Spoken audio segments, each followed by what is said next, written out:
Hello guys, welcome back to my channel. Hope you all are doing good. So आज की कहानी शुरू करते हैं।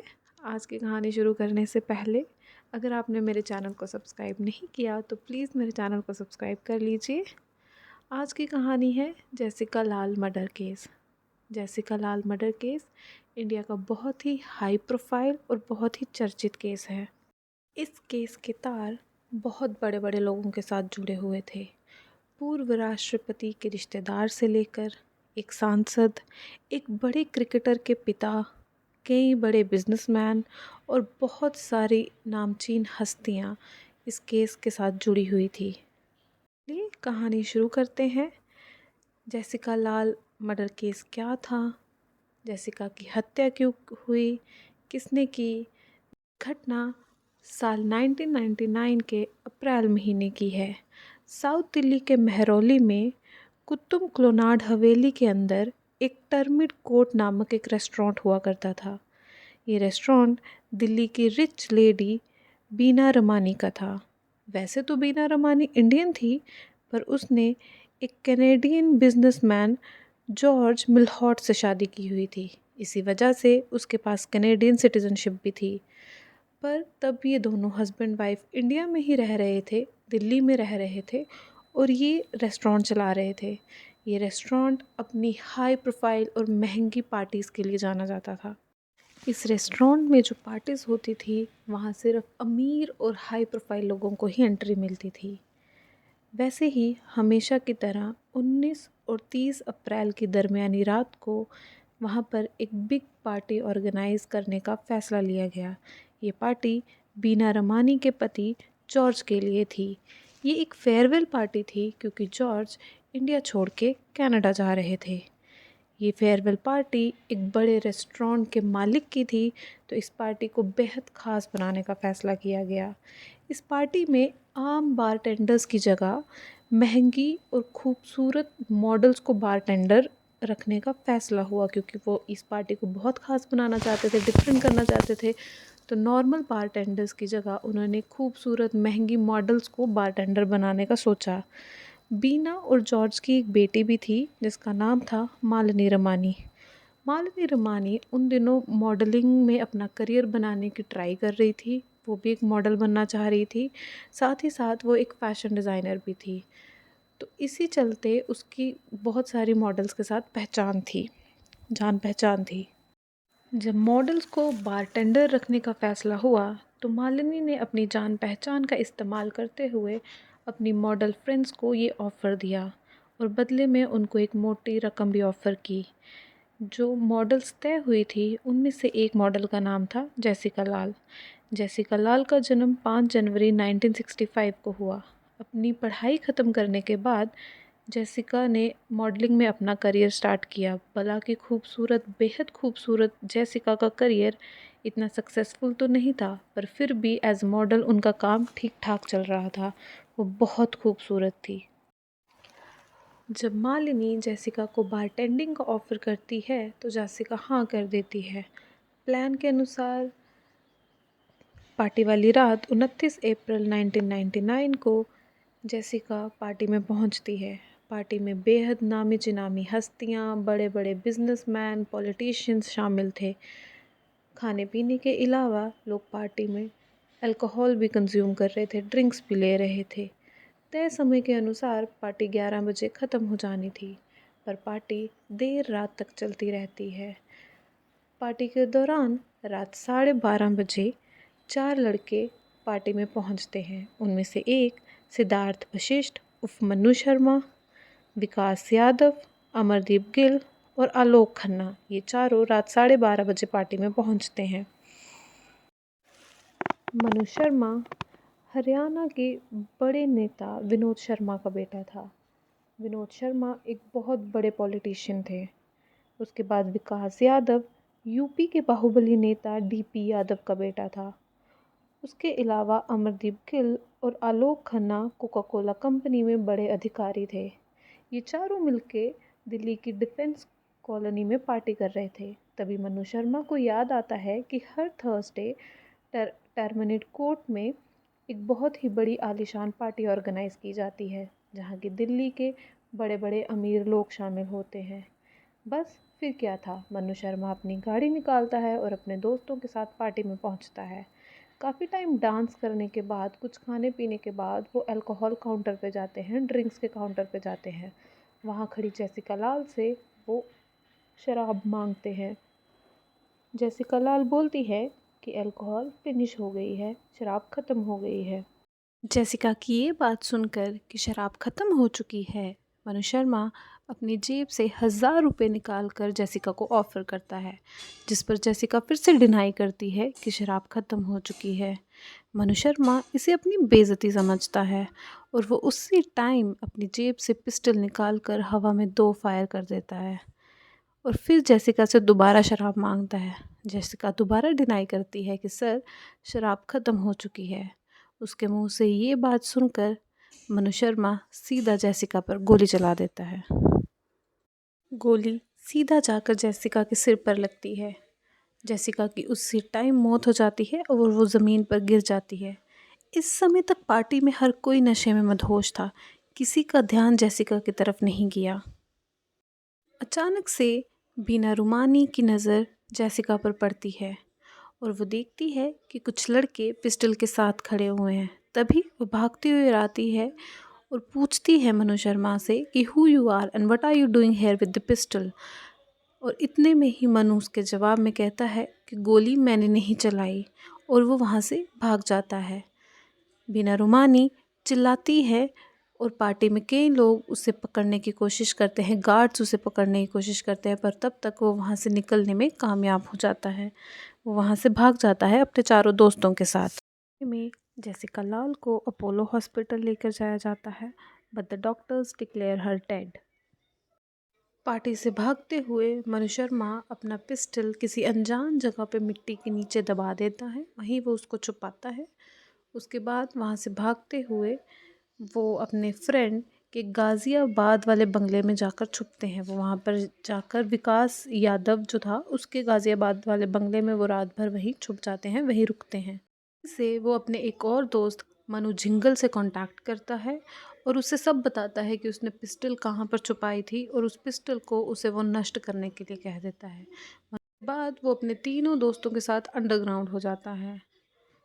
तब तक ये मामला पुलिस के पास भी पहुंच चुका था।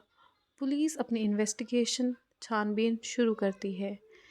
पार्टी की रात पार्टी में तकरीबन 100 लोग मौजूद थे। उनमें से आधे से ज़्यादा लोग गवाही देते हैं कि गोली मनु शर्मा ने चलाई है। कुछ लोग तो लिखित में भी पुलिस को देते हैं कि गोली मनु शर्मा ने चलाई थी। मनु शर्मा के खिलाफ पुलिस के पास पुख्ता सबूत और गवाहों की एक लंबी चौड़ी लिस्ट भी थी, पर फिर भी मनु शर्मा को ढूंढने की बहुत कोशिश कर रही थी पुलिस, पर फिर भी मनु शर्मा उनके हाथ नहीं आ रहा था। बहुत छानबीन के बाद पुलिस 2 मई 1999 को मनु शर्मा की टाटा सफारी तक पहुंचती है, जिसमें बैठ के वो पार्टी से फरार हुआ था। अब तलाश थी तो बड़े मुजरिमों की, पर मनु शर्मा अभी तक अंडरग्राउंड था, अभी तक फरार था। पुलिस के पास उसके बारे में कोई भी जानकारी नहीं। 4 मई 1999 को पुलिस मनु शर्मा के बेहद ख़ास दोस्त अमरदीप गिल और आलोक खन्ना को धर दबोचती है।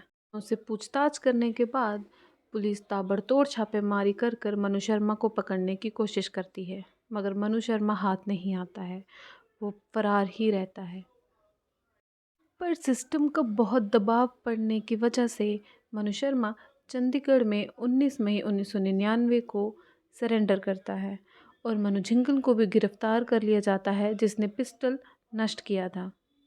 मई 1999 को पुलिस बीना रोमानी, उसके पति जॉर्ज और उसकी बेटी मालिनी को भी अरेस्ट करती है। इन लोगों पे इल्ज़ाम था कि इन्होंने बिना लाइसेंस के पार्टी में शराब मुहैया करवाई थी। इन पे ये भी इल्ज़ाम था कि इन्होंने पेपर्स पर शो किया था कि ये पार्टी जॉर्ज की फेयरवेल पार्टी है और इसमें सिर्फ कुछ ही चुनिंदा लोग शामिल होंगे। बीना रुमानी पर यह भी इल्ज़ाम था कि जेसिका के मर्डर के कुछ ही देर बाद बीना रुमानी ने वहाँ से खून साफ़ करवा दिया था, तो इस हिसाब से बीना रुमानी पर सबूत मिटाने का इल्ज़ाम भी पुलिस ने लगाया। अभी पुलिस इस केस की जांच ही कर रही थी कि इस जांच की उल्टी तलवार दिल्ली पुलिस पर ही पड़ जाती है। जांच पे ये सामने आता है कि दिल्ली पुलिस के जॉइंट कमिश्नर वाई.एस. डडवाल भी उस पार्टी में थे। के बाद कि वो भी उस रात पार्टी में शामिल थे, उन्हें उनके पद से हटाकर केस से अलग कर दिया जाता है। सभी आरोपी पुलिस की गिरफ्त में थे, सिर्फ विकास यादव को छोड़कर। इस दौरान विकास यादव भी दिल्ली पुलिस को सरेंडर कर देता है, मगर ये पता चलता है कि सरेंडर करने से पहले उसने मिज़ोरम जाकर वहाँ के किसी स्थानीय अदालत से जमानत ले ली थी, अंतरिम जमानत ले ली थी। सबसे पहले बीना रोमानी, उसके पति जॉर्ज और उनकी बेटी मालिनी को ज़मानत मिल जाती है। हालांकि उनके पासपोर्ट्स पुलिस अपने पास जमा कर लेती है और उनके रेस्टोरेंट को भी सील कर दिया जाता है। पुलिस लाख कोशिश करने के बाद भी हत्या में इस्तेमाल किए गए पिस्टल को बरामद नहीं कर पाती है। सर्कमस्टांसेस एविडेंस और गवाहों के हिसाब से पुलिस इन सब पे केस दर्ज करती है और सभी गवाहों में सबसे महत्वपूर्ण गवाह बनता है एक साइन मुंशी नाम का एक आदमी। मुंशी लिखित में पुलिस को गवाही देता है कि जेसिका को गोली मनु शर्मा ने मारी थी। सभी गवाहों को और सबूतों को ध्यान में रखते हुए कोर्ट में ये केस की सुनवाई शुरू होती है। फाइनली पुलिस 12 लोगों के खिलाफ चार्जशीट फाइल करती है। शुरुआत में लग रहा था कि ये केस एक ओपन एंड शट केस है, कोर्ट मनु शर्मा को जेसिका की हत्या के लिए सज़ा देगा। पर जैसे ही इस केस की सुनवाई कोर्ट में स्टार्ट हुई, ये केस एक नया रूप लेता गया। कोर्ट की प्रोसीडिंग स्टार्ट होती है। सभी विटनेसेस अपने अपने गवाहों से बदल जाते हैं। जो मेन विटनेस था मुंशी, वो तक अपनी गवाही से पलट जाता है। वो कहता है कि मैंने मनु शर्मा को छत की तरफ गोली चलाते देखा था, जबकि जेसिका की मौत तो किसी और गोली से हुई है। और जो उसने लिखित में बयान दिया था उसके बारे में भी वो कोर्ट में कह देता है कि मुझे तो हिंदी आती ही नहीं है, मुझे जो दिल्ली पुलिस ने लिख कर दिया मैंने उस पर साइन कर दिया। जबकि बीना रुमानी ने भी पुलिस को ये गवाही दी थी कि उसने मनु शर्मा को गोली चलाकर वहाँ से भागते हुए देखा। वो बीना रुमानी भी कह देती हैं कि मैं पक्के तौर से नहीं कह सकती कि वो मनु शर्मा ही था। ऐसे ऐसे कर कर सभी गवाह अपनी गवाहियों से पलटते गए और जब गवाह अपनी गवाहियों से पलटते गए तो जो पुलिस ने सबूत जुटाए थे वो भी कोर्ट में झूठे साबित होते चले गए। एक एक कर कर कुल 19 लोग अपनी गवाहियों से पलट जाते हैं। जो केस पहले ओपन एंड शट केस लग रहा था, अब वो केस रहस्य में भरे था। पर जहाँ सब लोग अपनी गवाहियों से पलट जाते हैं, वहाँ बीना रोमानी के पति जॉर्ज और उनकी बेटी मालिनी अपनी गवाही पर अड़े रहते हैं। वो गोली मारने वाले इंसान की पहचान मनु शर्मा के नाम से ही करते हैं। हालांकि ये दो गवाह काफ़ी नहीं थे मनु शर्मा को सज़ा देने का। केस अब काफ़ी हद तक वीक हो चुका था। इसी दौरान 12 अप्रैल 2005 को मनु शर्मा को बेल मिल जाती है और वो बेल पर बाहर आ जाता है। 21 फरवरी 2006 को इस केस की सुनवाई के बाद इस केस का फैसला आता है। गवाहों के पलट जाने की वजह से तथा पुलिस द्वारा हत्या में इस्तेमाल किए गए वेपन को ना बरामद कर पाने की वजह से पुलिस कोर्ट मनु शर्मा, विकास यादव समेत 9 आरोपियों को बाइज्जत बरी कर देती है। जैसे कि आपको शुरुआत में बताया था कि विकास यादव एक बाहुबली नेता का बेटा था, उसने जेसिका लाल मर्डर केस में बेल पर बाहर आकर हिला देने वाले नितेश कटारिया मर्डर केस को भी अंजाम दिया था। फैसला आने के बाद देश भर में प्रदर्शन शुरू हो गए। देश भर में होने की ज़ोरदार प्रदर्शन होने की वजह से 26 फरवरी 2006 को दिल्ली हाई कोर्ट पुलिस को फिर इस मामले में इन्वेस्टिगेट करने के ऑर्डर्स देती है। दिल्ली पुलिस के कई अधिकारी बदल चुके थे।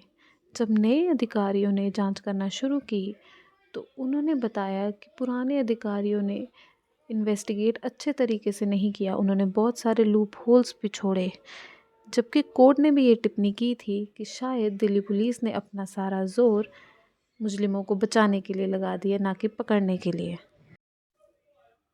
पुलिस की इन्वेस्टिगेशन के दौरान ये पता चलता है कि उस टाइम के इन्वेस्टिगेटिंग ऑफिसर सुरेंद्र शर्मा ने बहुत बड़े लूप होल्स छोड़े थे। उन्होंने जानबूझकर उन्हें बचाने के लिए बहुत भारी गड़बड़ी की थी। कोर्ट के फैसले को चैलेंज करते हुए दिल्ली पुलिस हाई कोर्ट में फिर से केस अप्लाई करती है 13 मार्च 2006 को। सुनवाई अभी चल ही रही थी कि खोजी पत्रिका द्वारा के लिए मशहूर तहलका ने एक स्टिंग ऑपरेशन चालू किया। उन्होंने ये स्टिंग ऑपरेशन में ये मालूम किया कि जो मुंशी ने कोर्ट में गवाही दी थी कि उसे हिंदी नहीं आती, वो झूठ बोल रहा था और कई गवाहों ने जानबूझकर अपनी गवाही से इनकार किया था। जिन्होंने गवाही बदली उन्हें यहाँ तो धमकाया गया था और यहाँ तो खूब सारा पैसा दिया गया था। यहाँ तक कि बीना रुमानी ने जेसिका लाल की बहन सबीना लाल से ये भी कहा था कि इन लोगों से पंगा मत लो, ये बहुत पहुंच वाले लोग हैं। इस मामले में सभी आरोपियों को सज़ा मिल गई। सभी जो आरोपी जिन्होंने जेसिका लाल की हत्या की थी उनको कोर्ट द्वारा सज़ा दी गई। पर इस दौरान जेसिका लाल का सारा परिवार ख़त्म हो गया। एक तो उनके परिवार ने जेसिका लाल जैसी होनहार बेटी को खोया। जब 2006 में कोर्ट ने सभी आरोपियों को बाइज्जत बरी कर दिया था, तब उनके पिताजी को ब्रेन स्ट्रोक हुआ। ये खबर सुनकर कुछ देर बीमार रहने के बाद उनकी मृत्यु हो गई और इसी सदमे से उनकी माताजी की भी कुछ देर बाद मृत्यु हो गई।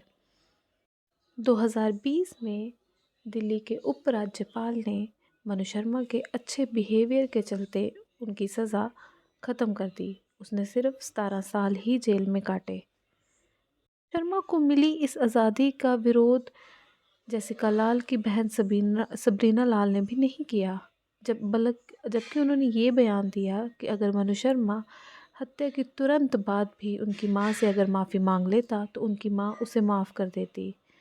2021 में जेसिका लाल की आखिरी बची सदस्य उनके परिवार से उनकी बहन की भी मृत्यु हो गई उनकी लिवर की बीमारी के चलते। तो ये थी एक पार्टी की कहानी जिसने जेसिका लाल की सारी ज़िंदगी तहस नहस करके रख दी, उनके सारे परिवार की ज़िंदगी बर्बाद करके रख दी, सिर्फ एक पार्टी ने, एक हाई प्रोफाइल पार्टी में और एक नशे में धुंध एक बड़े नेता के बेटे ने। तो ये थी जी पूरी जेसिका लाल की कहानी। अगर आपको कहानी अच्छी लगी हो तो प्लीज़ लाइक करिएगा और please like share and subscribe my channel also, और अपने व्यूज़ कमेंट बॉक्स में भी ज़रूर दीजिएगा। Thank you.